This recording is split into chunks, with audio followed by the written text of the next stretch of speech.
Amy, let me tell you about a magical place that is so exactly designed to be enclosed space, year-round fun for the whole family that I bet you already know what I'm going to say before I even say the name. Let's say it together on 3. 1, 2, 3. Great Wolf Lodge. You got it, Amy. My kids loved Great Wolf Lodge when we went. You probably already know that it has a huge indoor water park with a wave pool, lazy river, a bunch of massive water slides. But then your pack can hit the other attractions because wait, there's more. Great Wolf Lodge has adventure-packed attractions like Magi Quest, a live-action game kids can play throughout the lodge, plus the Northern Lights Arcade. Spent some quality time there, so your kid who loves the lazy river and your kid who loves fantasy games will both have a great time. Great Wolf Lodge also offers great dining options and complimentary daily events like nightly dance parties, all under one roof. Unpack the car once and you're settled in to have fun. And with 22 lodges across the country, you're always a short drive away from adventure. We've both had such great times at Great Wolf Lodge, so bring your pack together at a lodge near you. Learn more at greatwolf.com and strengthen the pack. Who is leaving voicemail? What fresh hell? Laughing in the face of motherhood. Hey, your sister, call me back. With Margaret Abels and Amy Wilson. I'm going to my room. A podcast that solves today's parenting dilemmas so you don't have to. I had a boyfriend in high school, you guys.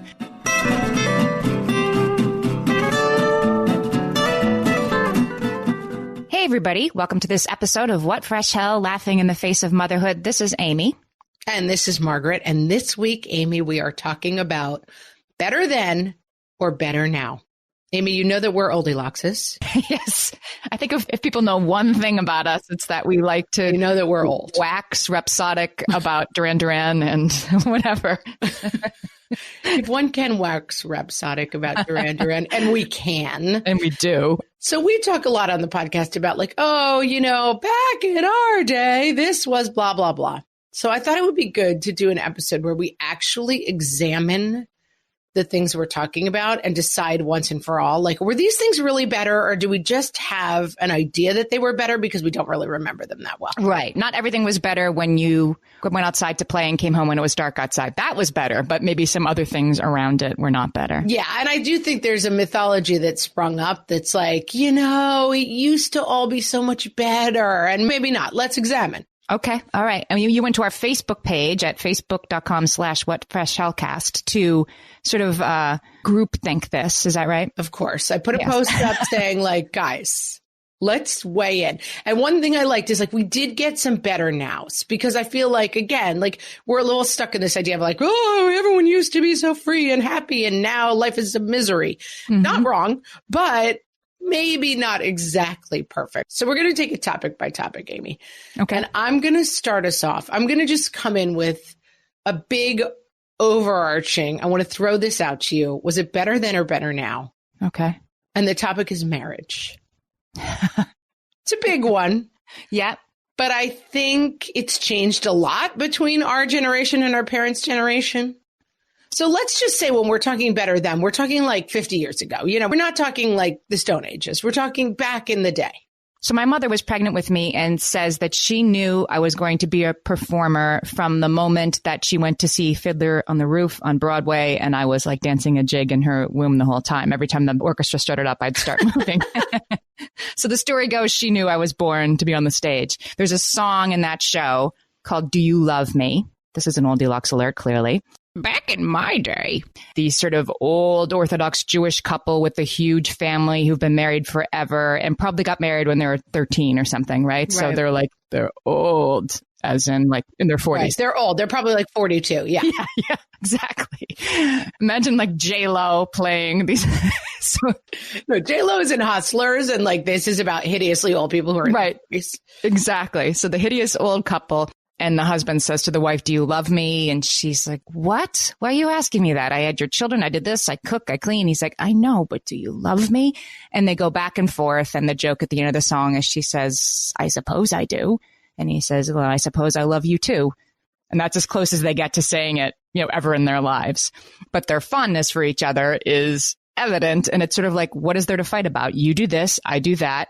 You're not going to break up. Like the margins are so clear that it's extremely simple in a way. Although let's hope you at 14 years old married somebody that you get along with, right? Because you're stuck. Right. I mean, there's also the matchmaker song where it's like, he'll beat you every night. Like it doesn't always go perfect, but I do think that that one of the keys to what is really, really different about marriage and what you've captured perfectly by citing Fiddler on the Roof is like expectation management is so different. You know, it's like the expectation that you would just like somehow get through the horrors of life by like pairing with another person and reproducing and like marching through the days, and like love and whether or not you were like passionately like star-crossed perfect for each other wasn't really in the equation. Like it takes some pressure off, right? Right. And discussions and using I statements, and this is what I need, and this is what I feel like the story I'm telling myself. It's Tevye and Goldie were not spending a lot of time being like, Tevye, I want you to clean out the barn, and that's a 2 for me. As we talk about they using should a have number system with your spouse, like Tevye and Goldie were not like, I sometimes feel when you don't have dinner ready that I feel it's all, yeah, they were not doing that. They were busy like the winter's coming. We need to get the grain stored up. I think it's better to be a woman in a relationship now for sure, but not knowing what you didn't know. It was definitely simpler back then. I feel like I have a split vote on this one. It's going to be a split vote because that's right. Like back in the day, like being chattel and just being like, Amy, you will marry, you know, this person because they have the most cows. Like not ideal for you. Right. I had no like frustrated dreams. There was no such thing as a dream. It was fun.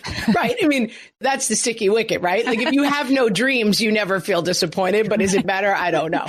Then again, I do think the simplicity of like my parents met, got engaged 6 weeks later, got married 3 months after that, and were married for 50 years. But they were both Irish Catholic, second generation immigrants from Ireland. And they just had very clear expectations of what was going on. Like basically, like the dad worked, the mom stayed home. You could pursue stuff, but really that was the dad's thing. Like I think that there was a lot less like friction because you weren't waking up and inventing the day every day. And yeah, who you were supposed to marry, right? It was sort of 4 blocks this way or 4 blocks that way.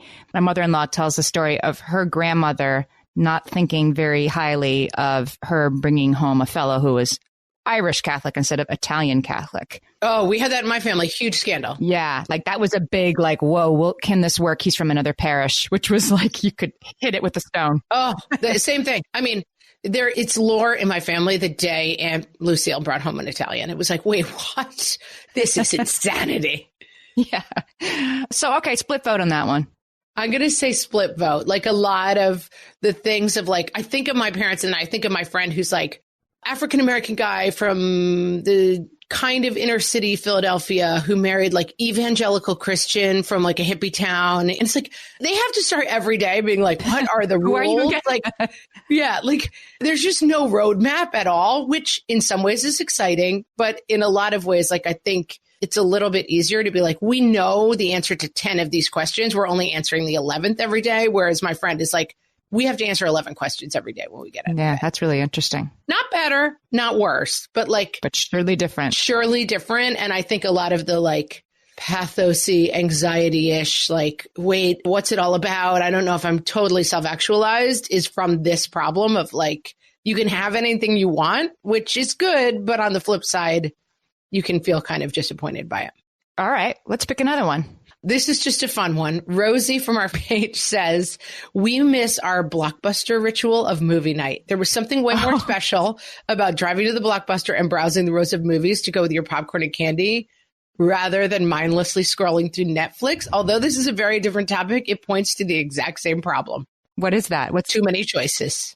Yep. Too many options. When you can watch literally any movie ever made in 30 seconds for just $3.99, it makes it hard to pick a movie, right? You used to. Of course. And raise your hand unless you're driving that like you and your husband have sat there and just scrolled movies for 2 hours and then like, now it's late. I guess we'll go to bed. Right. It just happens all the time. You young'uns will never know the joy, right, of walking into the Blockbuster and sort of what was left was what was left. Teen comedies, you know, there might be 3 left and you had to pick one. Yeah, and Zoya, Zoia, how would you pronounce that name? I guess Zoya. I'm going to say Zoya. Zoya, I got it now, I think. Says the same thing, like family outing where each member took time to pick a good movie, and then everyone came together to convince the other people that that was the right movie. I mean, we often have the thing where like if 5 people are in the house, everybody's watching something separate on their phones. Oh, absolutely. I tried for a while to like hold the line that's like, if we pick Aladdin, all the kids are watching it together. But like my older son's like, I don't want to watch Aladdin. I want to watch, and he has the computer. Like it's hard to make the argument that like, no, you have to sit here and watch Aladdin with your sister. I agree. It's sort of a to your corners thing night in my house. And it used to be, right, one TV. There are 3 things on before I'm going pre-Blockbuster. Like there's pterodactyls in the sky. And wow, you're going way back. And you could watch Love Boat or Nothing. The pterodactyls are flying. Yeah. Right. And so that's what you watch Love Boat. It was great. Well, you were a little bit more, our friend Jill Krause, who's at jillkrause.com, she just lived for 2 years with her family in an RV, and we had her on the show, and she talked about that. Like the RV kind of forced a lot of those kind of family interactions where you're like, we're all in this together. Like we're all going to watch TV now, because the space was so confined that it was like, you kind of couldn't all be doing your own thing. So it's like, she talked about like, oh my gosh, we would have family movie night. And it was a total revelation, because like, it's something to do that's not like just being bored in the RV, and everybody would gather around. So I guess we all have to move into RVs, Amy. Better in RVs. Rosie Walsh kind of takes off on that and says she agrees with Zoya.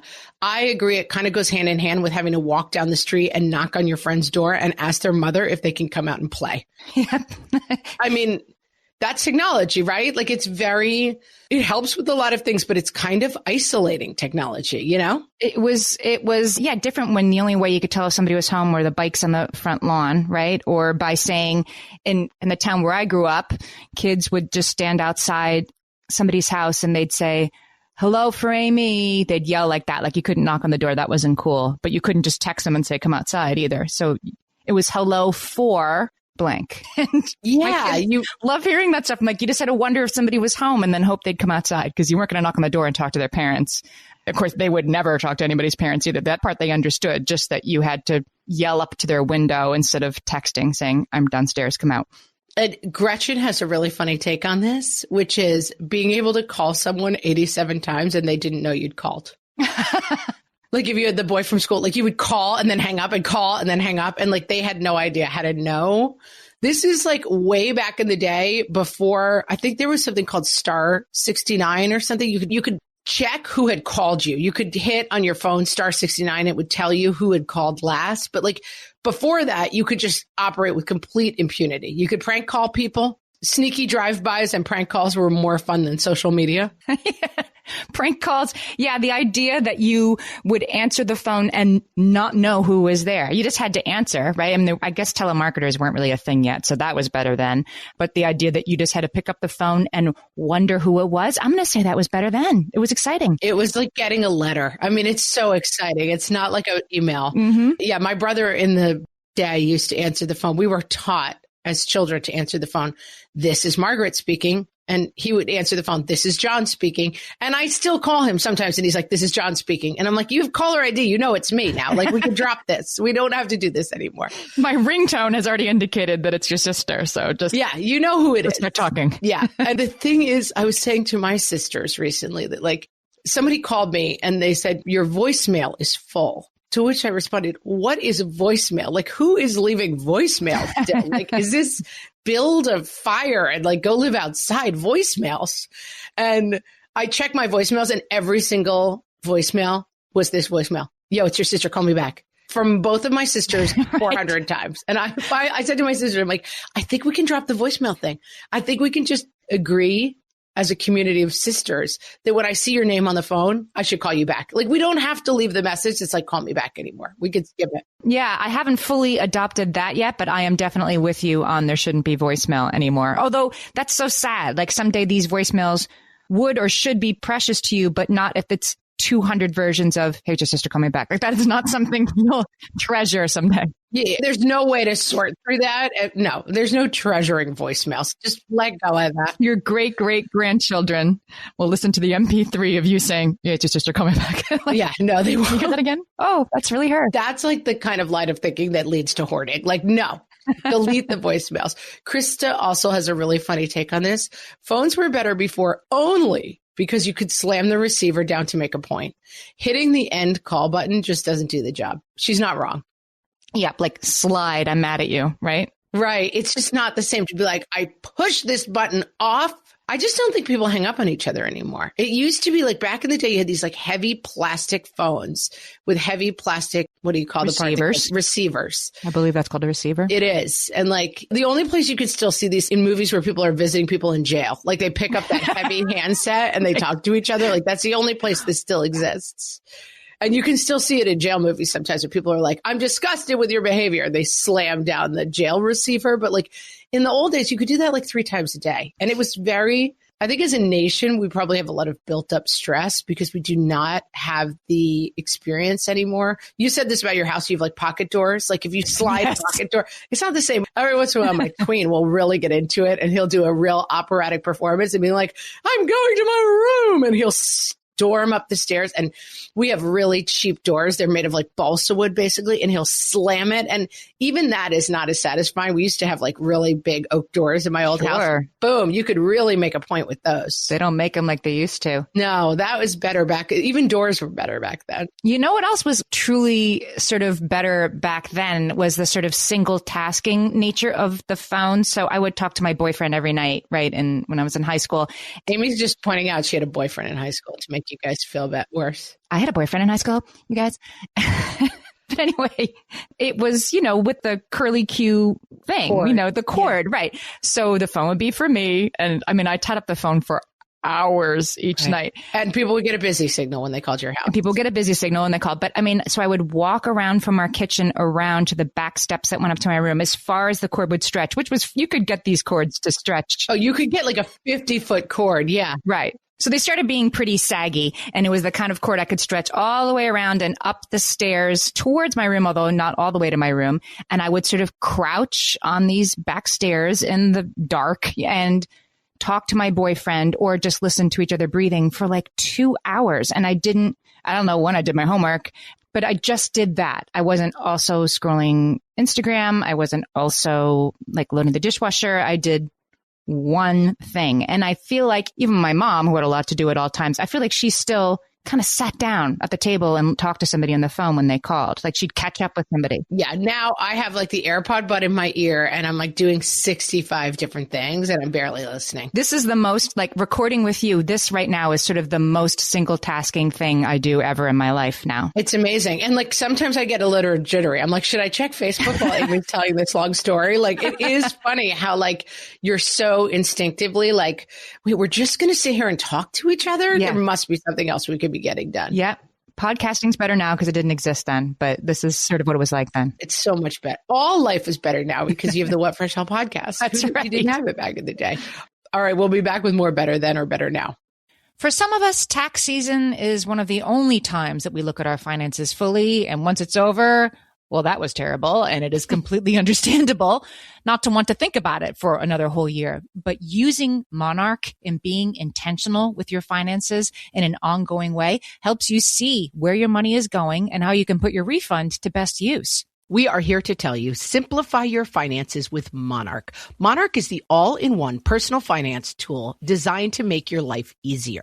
It brings your entire financial life, budgeting, accounts and investments, net worth, and future planning together in one dashboard on your phone or laptop. Feel aware and in control of your finances this tax season and get 50% off your Monarch subscription with code FRESH. As you know, my husband and I are preparing to send, 3 kids off to college, and I cannot tell you how helpful Monarch has been in showing us our full financial picture, helping us to track our spending and reach important savings milestones. Our weekly meeting, Amy, it's now run by Monarch. Love it. Achieve your financial goals for good with Monarch, the all-in-one tool that makes money management simple. Use code FRESH at monarch.com for half off your first year. That's 50% off at monarch.com, code FRESH. You know that thing where you get an amazing pair of shoes at a really great price and want to tell everyone about it? Yeah, so do we. Here at Designer Shoe Warehouse, we'll give you something to brag about, like the latest styles from brands you love, or the trends everyone's obsessing over, or shoes that make you feel like, well, you. So go ahead, show off a little, Find shoes that get you at prices that get your budget. Head to your DSW store or DSW.com today. DSW. Let us surprise you. Okay, Amy, we're back. And we're going to lead in. And we're also going to lean in. We're going to lead and lean in. You should always do both if you can. We're doing it all. We're going all in on a better now. Okay. And it is, I agree 100% with Jessica here, who says on our Facebook page, going to come out possibly controversial and say kids' clothes are better today, both in quality and style. I was gifted some vintage baby clothes and they were all polyester blends, scratchy and stiff with no stretch at all. Teeny tiny stupid buttons and ribbons everywhere. So entirely useless and ridiculous. That's not controversial at all, Jessica. I think baby clothes are definitely better now. Jessica, as the kids say, is biting my style because I have recently adapted a new bit on the show where I'm always like, I'm going to come in hot and controversial. And then Amy's always like, no, everyone thinks that. And so that's what Jessica is doing here. She's like, major controversial point, not at all controversial. We completely agree with you. Definitely agree. She does say, though my girls did look like tiny porcelain dolls in fancy dresses until they started crying and trying to tear them off. So yes. Yeah, you keep all the cuteness while they're also more comfortable. There's snaps instead of buttons. There's Velcro. There's all sorts of things that makes dressing our kids easier. Even the cuteness level, I'm going to argue, is far better. Like when I noticed a difference between shopping for my oldest, who was a boy, and then shopping for my youngest, who was a girl. Of course, it's still like 95% of the store is girls' baby clothes. And then there's just like this little corner for the boys. But even in that 5 years, there was a new dawning. And there's so much more like gray and yellow and unisex stuff. And I think it's better. I agree. I will have one piece of pushback, which, what do you call it? My bee in my bonnet, you know, Amy. Disposable world. One thing that I don't love is like, I don't think children's clothes needs to come in like a 7-pack.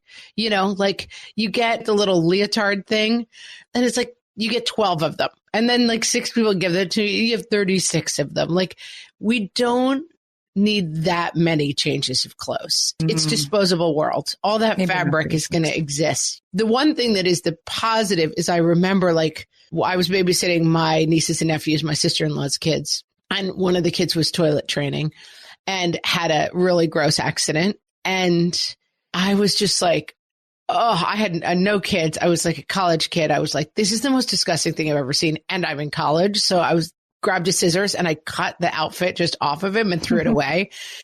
And my sister-in-law was kind of like, I can't believe you did that. Like you just take it off and wash it. And I was like, oh, there's no way I was going to somehow involve myself in getting this outfit off. So I do enjoy being able to cut the outfit off and get rid of it. That's right. Disposable world. My kids were just asking me about that. Like, how can you deal? And I was explaining that there must be some sort of biological sort of acceptance that you perceive your own kids, you know, poop and throw up and whatever is sort of neutral. Certainly not positive, but it isn't like, oh my God, I'm going to cut this off with the scissors so I don't have to touch it. Right. In the same way that you perceive your own bodily odors as kind of neutral and that other people's are wildly offensive. It's like there's some gene in there where you're like, oh, this is okay to me. Here's what I'm not neutral on. Okay.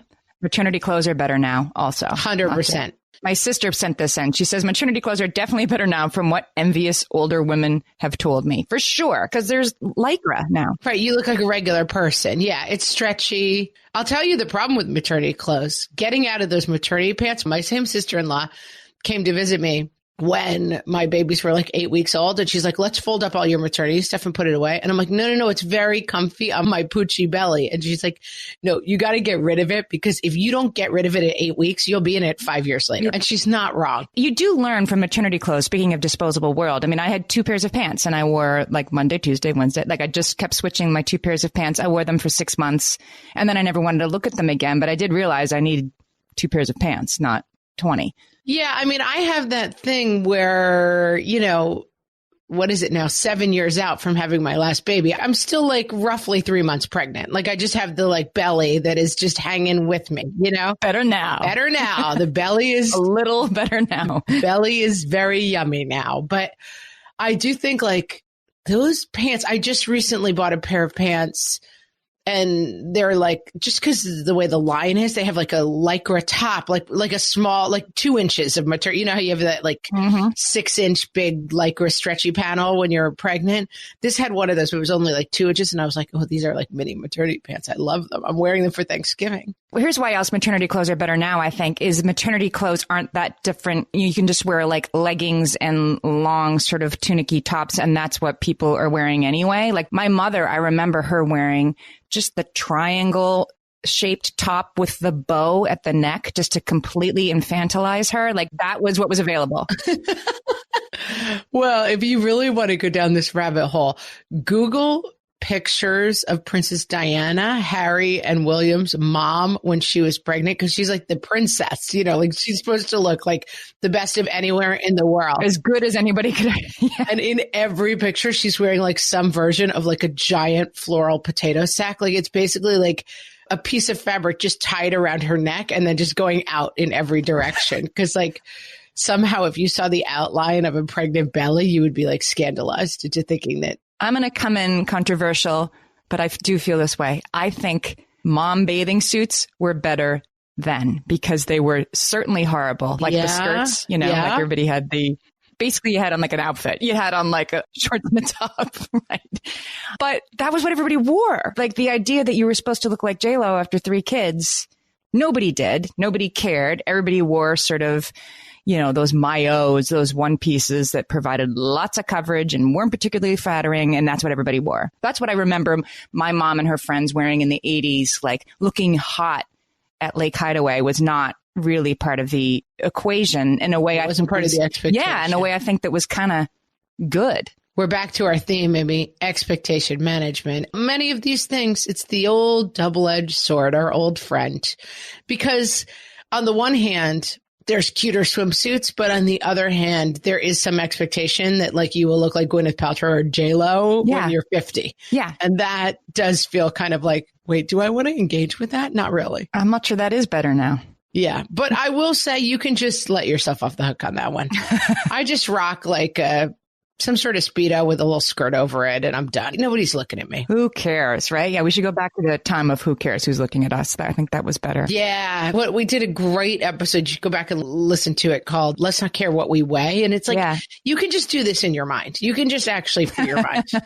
You can just do this for yourself right now. Yeah. You can be like, oh, I like the way J-Lo looks a lot. Like I saw that movie the other night that she's in. And like, I mean, she's a feat of human excellence to some degree, but like, it's not for me. I like looking at it, but I'm not interested. It's like in a cyborg sort of way, like that's curious. Like, wow, are there any original parts? Much in the same way that I would look at it like a cheetah running fast and be like, wow, they're really good at running. It's a different species than me. And yet I appreciate its own skills. She's like the $6 Million Man. Oldilocks alert. Back in my day, $6 Million Man was a TV show. I don't know. He was in some terrible accident and they had to rebuild him. Right. Spoiler alert. If you know what the $6 Million Man is, you don't look like J-Lo. But J-Lo watched the $6 Million Man. I'm here to tell you. Unless you're J-Lo. But she has access to things that we don't. And even holding that up as this is what you're supposed to look like, I think. Yeah, gotta let it go. Yeah. I'm going to come in with Jessica says snow days were better then. Snow days were better back in my day. Now the teachers all post curriculum on the portal by 10 a.m. and they call it an online learning day. She's a social pathogen, that teacher. I mean, can you imagine? Jessica's not writing with these question marks. I'm just shocked. I mean, does this happen with your school? No. I've never heard of this. No. Jessica, you need to move. I don't know what is happening in your school district, but like our snow days are like movies, some sledding, and snowball fights and hot cocoa. That's all we do on snow days. I'm going to say snow days were better then because it snowed. I mean, it snowed a lot in Pennsylvania when I was growing up. And now it's sort of like once or twice a winter, you get a few, sprinkles on the hillside. That's because you live in New York City. If it come out and shovel my driveway and you'll think it snows a lot more. Believe me. I liked snow a lot better than I do now. Yeah, I like snow and snow days, but the excitement, this is definitely going back. It used to be the radio would turn on you would have to turn on the radio and like gather around it and wait for them to say your school. That's how we did it back in the day. Yes. That was definitely better then. Like, will we have a snow day? It was a thrill fest. Yes. And you were all gathered around. And then like, it was like, who's the town crier or the Paul Revere? Like one kid would be listening and then they would run through the whole house being like, snow day, snow day. It was awesome. Scranton started with an S, and so did St. Paul's, which was my, grade school and my high school. So you had to wait all the way through the S's. Yeah, you have to get way deep in. People never know the pain. Yeah, you had to really sit there for a long time. Let's go to something that a lot of people talked about. And I feel like this is a big, big back in the day thing. Jennifer says, being able to roam free as a kid, I would walk around the block and spend all day outside. Now I have too much fear of my kids being seen without me huddled nearby, that they have to constantly have adult supervision.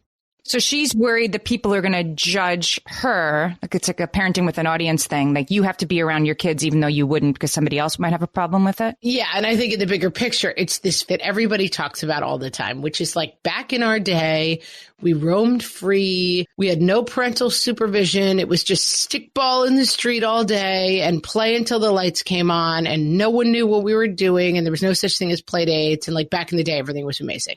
Yeah. And I don't know. I mean, I think a lot of that is true. That like there's too much supervision. I think it was better. I agree. I think it probably was better. I'm not sure.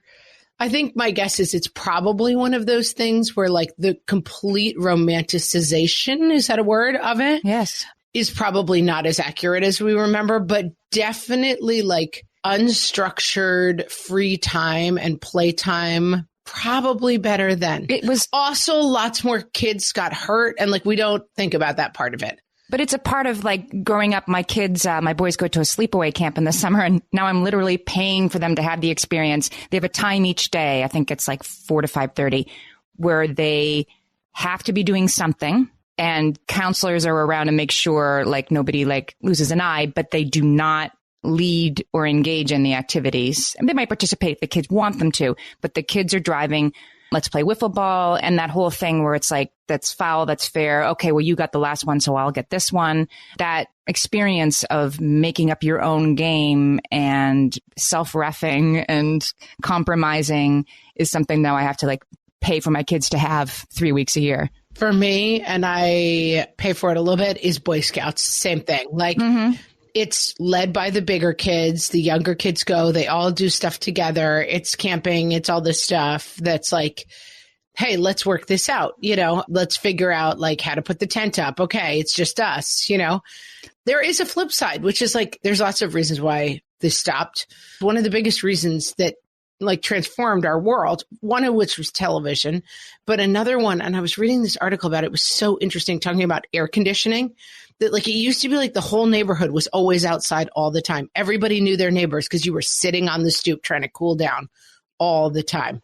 Air conditioning like drove people inside. Like you could be inside all day and like suddenly people were much more isolated. Like I do think it's a bit of a circle, right? Then like people don't know their neighbors, then they feel more frightened of each other, then blah, blah, blah, and blah, blah, blah, blah, blah, blah. There's lots of different things. Also, like back in the day, it's like my husband's like, well, we used to ride in the back of the pickup truck all the way to my grandpa's down the highway. And I'm like, right. But like a bunch of kids did die doing that. It's not all like, why did we ever stop this paradise? Like, because we learned that if you just put a seatbelt on, if you're in a minor crash, like 3 kids don't die, I used to, after school, I'd come home, change out of my uniform, have a snack, maybe catch the Brady Bunch, and then, go outside and play with the same 2 kids every day, either in their backyard or my backyard. And it was a little boring, I have to say, with like same 2 kids. And we played Barbies every day for like 5 years. And it was what I did. I wasn't being driven to after school robotics.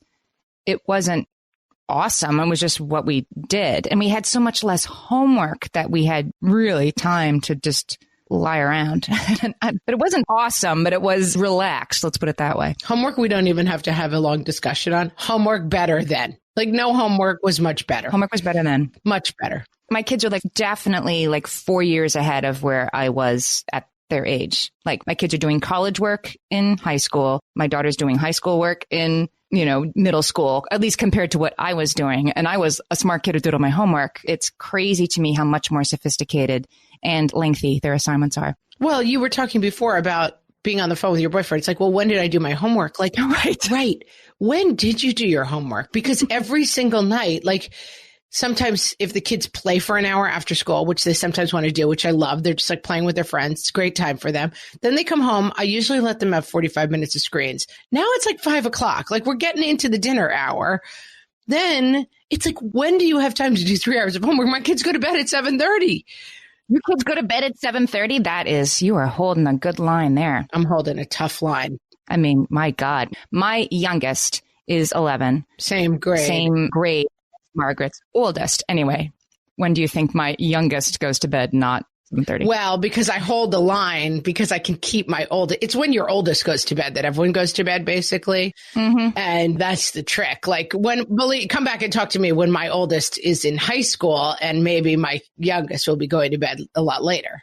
I feel like bedtimes were better than if you were a kid, because I definitely stayed up until I didn't feel like being up anymore. I mean, I watched like completely inappropriate programs with my grandmother at 10 p.m. I mean, I remember catching Johnny Carson sometimes as I was saying goodnight to my grandmother.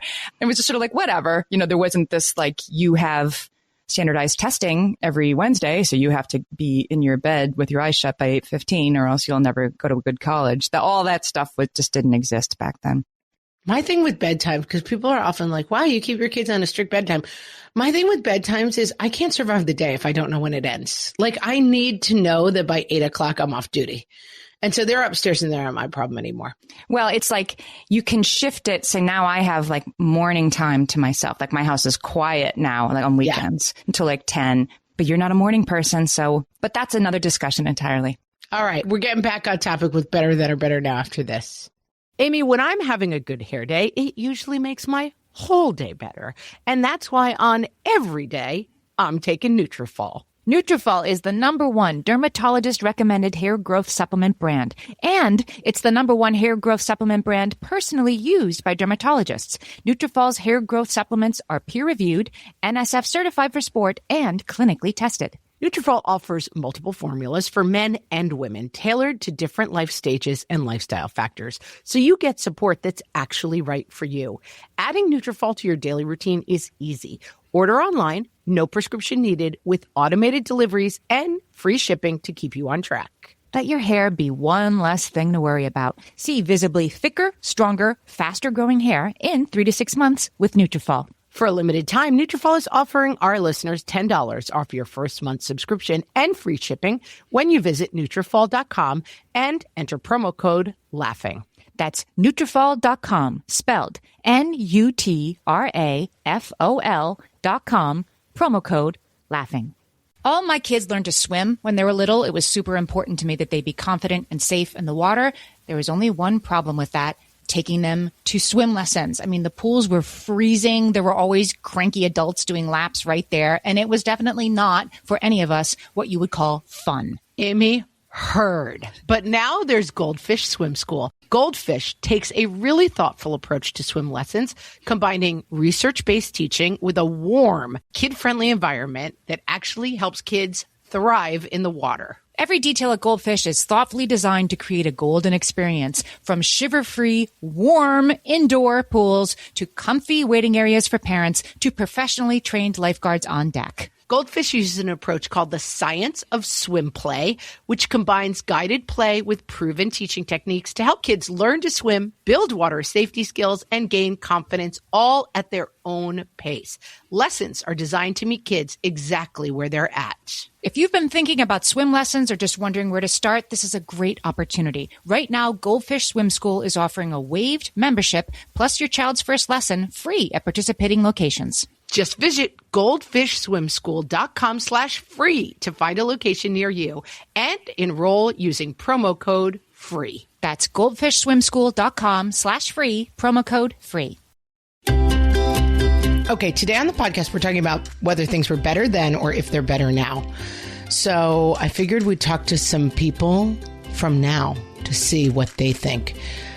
Do you think things were better back in Mom's day or now? I think they were better now. Why? Because back in the days, you had to ride like horses and you had to like get new ones when it died. Do you think that Mom rode horses when she was young? Yeah. I never had a horse in my life. Oh, my bad. But I didn't have video games when I was young. Yeah, so that's the problem. What else was different back in Mom's day? You didn't have good food like right now.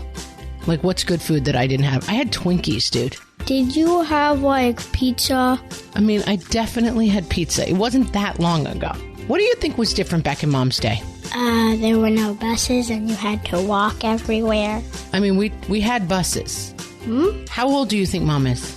40-something. Do you know when I was your age, there weren't even such things as computers? Yeah, I did. What do you think you would have done back in the day if you didn't have video games and TV? Biking, skateboarding, playing outside. I mean, that sounds kind of better than video games, doesn't it? Sort of. Thank you for talking to me about the olden times. You're welcome, Mom. Okay, so we're back. Here's a better now from Colby. She says digital cameras are way better nowadays. So many disappointments back in the day when you spent a fortune to develop film only to find out you cut everyone's heads off or your thumb is in like half the pictures. It shocks me. My husband does still kind of live in the world of you take a picture and hope it works out. Like instead of take a picture, look at it. And if somebody's eyes are closed, you take another one. Yeah. Like, this is available. Redos are available at any time. Well, and the people are always like, you get such good pictures. And I'm like, right, I take 30. Right. Every time I take a picture of my kids, I take 30. And then there's one good one usually. And that's the key to taking good pictures. You take a million. We recently, over the summer, we were at kind of like a site of family history, shall we say. And we had many different generations of the family gathered together. And it was like, this is a great time for the picture.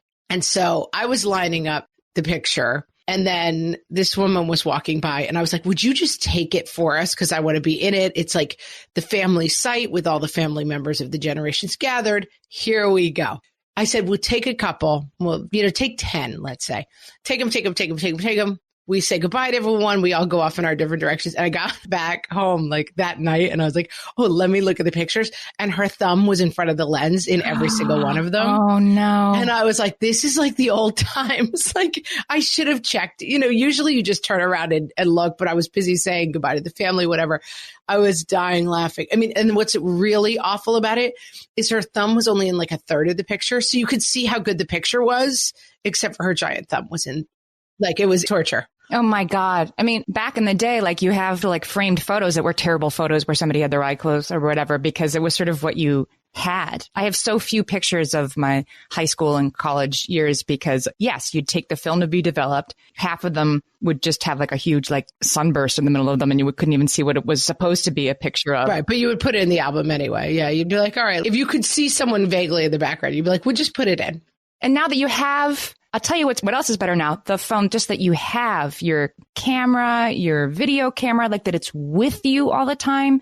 You capture so much stuff, where you parked, the hours of the dry cleaner, like whatever. You have at all time a way of capturing information. Flip side is, of course, the people who video the school play on their phones and block your view. Yes. Like, guys, listen up. Please, I beg you from the bottom of my heart. You're never going to watch your iPhone camera version of the play. Just watch the play. Yes, I totally agree. They hire somebody to stand in the back to make a horrible video that you will also never watch. You will also never watch, right? But just to have that version that you'll never watch and just use your eyeballs to watch and participate in the life that is your kids' play, the soccer game, whatever.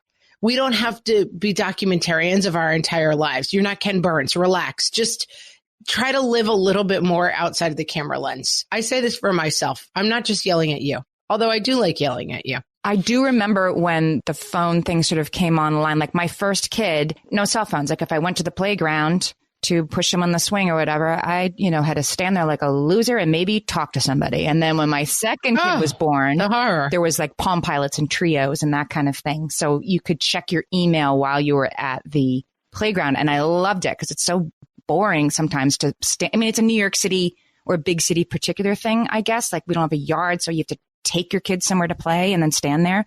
And I hated doing that. And then once you had the phone, of course, you need to be still watching your kids, but it was immediately like, oh, I have something to do while I'm standing here. Yeah. But then it becomes kind of the baby rattle where you're like, I can't exist.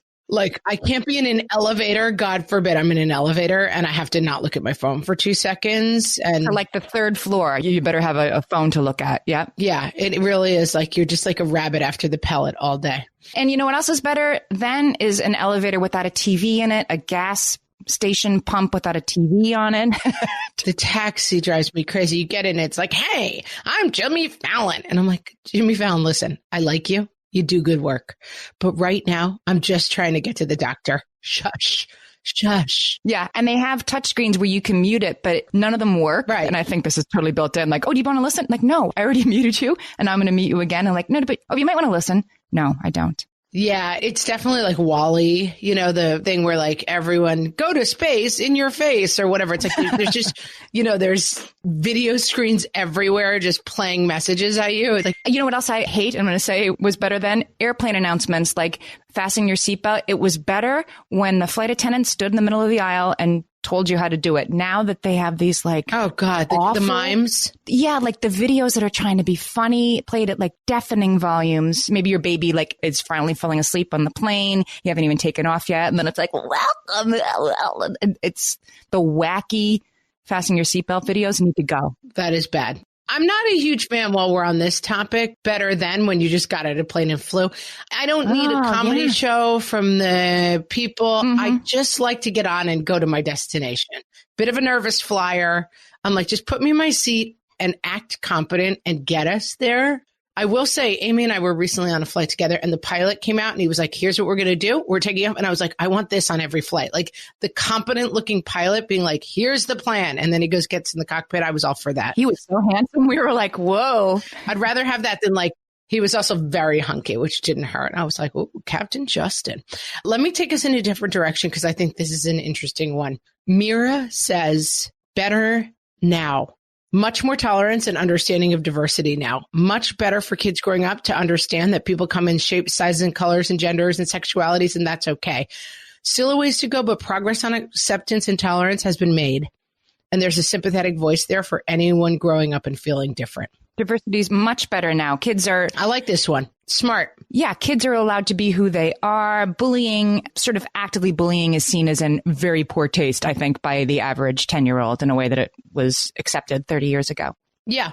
And I mean, there's a flip side to everything. And I understand that the flip side to kind of universal acceptance of everything is some people have that feeling of like, but wait, like, are there any boxes? Are there any walls? Like, I understand why this makes people a little bit jumpy sometimes, but I think in general, the idea of like, let's see who you are and figure out how to make that work is just a much better perspective than like, you are going to take over the accounting business and wear the 3-piece suit and da-da-da-da-da. And like the fact of parenthood is you get what you get and you don't get upset. Like you can be like, you are going to be the next banker in the J.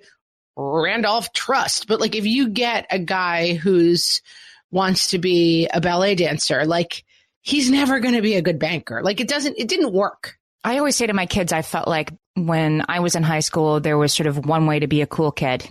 And I think, you know, maybe in some high schools and some places, this was still the case, like become a cheerleader or throw yourself off the nearest building because there was no hope for you, you know, be on the football team or else, that kind of thing. And my kids live in a world that is very much not like that, where they and their friends take part in very different activities, again, that their parents are driving them to after school and, you know, paying $800 a semester, whatever. They're not with Barbies in the backyard, but they're pursuing interests that are in many different directions. And they are mildly interested and certainly accepting of all the different things that their friends do. To some degree. I mean, there's definitely still like this falls into, not talking about your situation, but like in the big picture, I feel like this sometimes falls into like the baby in the like Clash t-shirt. Like, I think there's an idea that like weird is cool, but there's still kids who are weird in the wrong ways. You know, there's still a lot of kids who like, yes, I think the spectrum has broadened in terms of what kids think is okay, but like there's still kids outside of it for sure. Let's talk about something that I think was better than because it was narrowcast. Okay. Saturday morning cartoons. They were the focus of your week. You couldn't watch whatever you wanted whenever you wanted. As a kid, you had to wait for Saturday morning for your shows to come on. What was your Saturday morning cartoon? Your go-to, your top of the mountain, your true north? Oh my God. I can't think of the name of it right now, but it was a show that pitched all the Hanna-Barbera characters against each other. The All-Star Laugh Olympics, it was called. And it was the Yogi Yahooies. Now that is random. The Scooby Doobies and the Really Rottens. And they all competed against each other in sort of, vague, drag racing events. And of course, the Really Rottens were always slashing tires and they never got away with it, but. Way to take it way random. I waited all week for Saturday mornings, and you didn't get to watch also on Sunday afternoons or Tuesday night. There was no. You had to be there. Be there or be square. Mm-hmm. Mine was the Smurfs. I was a Smurf girl. I was obsessed with the Smurfs. I loved them. The Smurfs. I mean, if you watch that now, I'm sure those episodes, they make no sense. Right. The standards were so much lower in terms of what you needed to present. And we watched it all anyway, completely faithful. Loved. I was so invested in the world. Gargamel, Azrael, Smurfette. And I haven't seen any of the remakes and stuff, but I had a little collection of plastic Smurfs. It was, oh gosh, I'm getting joy chills just talking about it. I want to read what Cassandra had to say about this. She sums it up perfectly. Cartoons were both better and worse. It was better having the sacred time of Saturday morning to watch shows, but some of them sucked and you didn't have a choice. Now we can just put on shows we like. And I'm sure that's exactly it. If you're 28 and you're listening to this, you're like, why was that better then? It was. Trust us. It was better then because it was a shared experience. Everybody you knew was also home in front of their TVs watching the same Scooby-Doo as you, and you could talk about it later. I'm going to lay down my general takeaway from this whole thing, Amy, and give me an agree or disagree. Better is just different. That's the bottom line, fundamentally. Things that are better now. Lycra's better now. But everything has a downside. Lycra and Velcro, ease of clothes, great. But back in the day, you had 3 pairs of dungarees and you just wore them. You know what I mean? Now you have 70,000 pairs of disposable Lycra things and you're doing laundry all the time. And you have to work out and look hot because they're really tight on you. Right. And yes, most things, the camera, it's yes, the upside is you get better pictures. The downside is you feel this bizarre need to in every interaction be I need to film this because it's amazing, Right. And then you have that background I have 30,000 photos on my phone. I really should be doing something with some of them. Yeah. And I do think the thing of kids can be anything. It's great. But on the flip side is a lot of anxiety of sometimes it's nice to know what box I'm heading for and where my target is. Sometimes it's nice to know it's Barbie's Tuesday and it's also Barbie's on Wednesday. And also the expectation is I am going to grow up and become an accountant in my dad's firm. There's something very calming about that. It's not great if what you really want to do is dance ballet, but there is something order. Well, yeah. And the loss of order is kind of scary. And so it's the same thing with the woman from Fiddler on the Roof. She doesn't have any dreams, and it's so cut and dry to not have a dream. But I mean, not for nothing. I remember somebody saying a long time ago in my family, I can't remember who it was, but it was a little bit easier when we didn't grow up expecting that our jobs would make us happy. We expected that our jobs would pay for our car, that we needed to get places, layering on a ton of expectation makes it a little bit harder.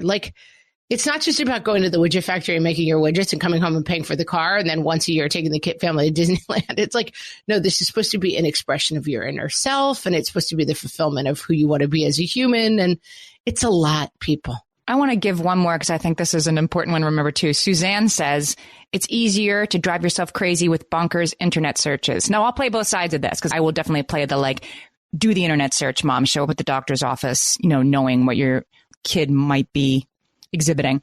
But she says your baby won't stop crying. And back in the day, you just sort of endured it, got through it. Now you can Google that, why won't my baby stop crying? And you can engage with the, 10 horrible diseases that might be befalling your infant in a way that's not necessarily hopeful.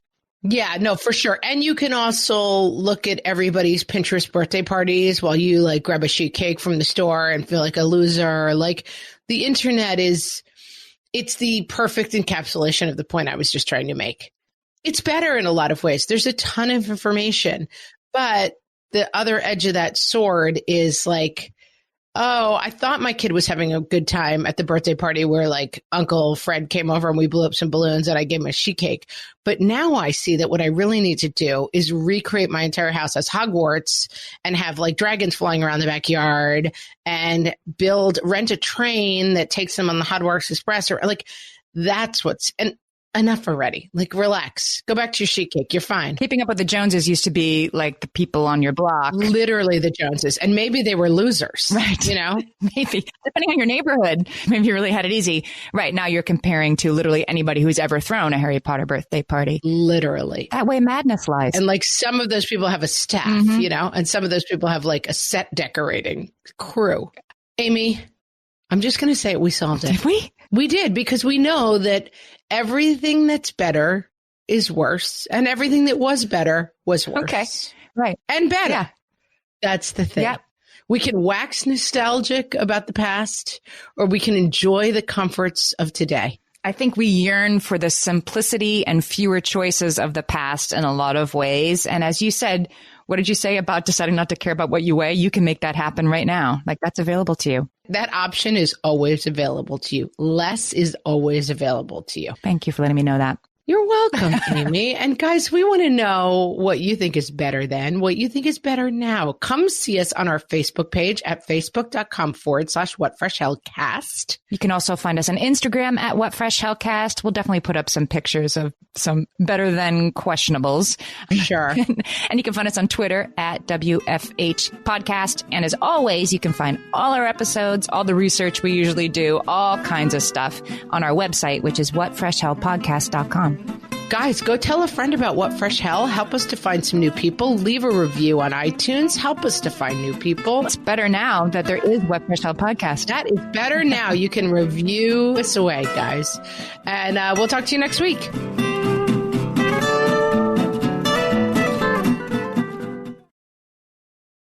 Close your eyes. Focus. Listen to work getting done with Monday.com. Relax as AI does the manual work, while your teams are aligned on a single source of truth. Feel the sensation of an AI work platform, so flexible and intuitive, it feels like it was built just for you. Notice you're limitless. Now open your eyes, go to Monday.com, start for free, and finally, breathe.